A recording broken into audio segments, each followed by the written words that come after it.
Steve, the Leafs are at the quarter pole after Thursday's game, on pace for what looks like could be 100-plus points this season. What have you made of them roughly 25% of the way through the season so far? If someone had told me that going into the season, after 20 games, Freddie Anderson would just be so-so in goal, Jake Gardiner would be lousy on defense, Mitch Marner would not be having a good season, William Nylander would be slumping, and you'd say you'd be in this position, I would highly doubt it.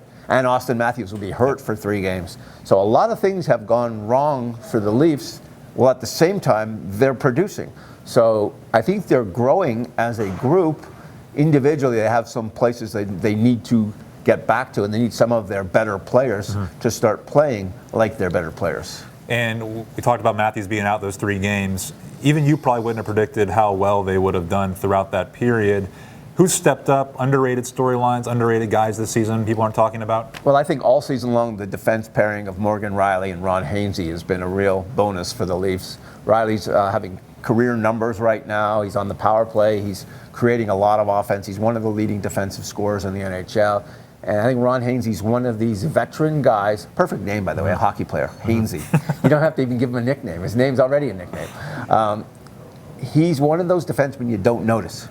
He's old school. He doesn't do anything fancy, but he doesn't get you in any trouble. And I think that is something you do well with. The other guy I think who's really stepped up is Nazem Kadri. Nazem Kadri last year stepped up and scored 30 goals, and I thought, boy, I don't know if he'll ever score 30 again. And then after 20 games, he's on pace for close to 40. And so you're thinking, here's a guy who just keeps getting better and better and better. And so when Matthews is going, and Matthews, we've seen a huge jump from first year to second year with him. I mean, it's just an enormous jump. And then you look at what Kadri's done, scoring-wise, those are the top 2 goal-scoring centermen in the NHL. When has Toronto ever been able to say that?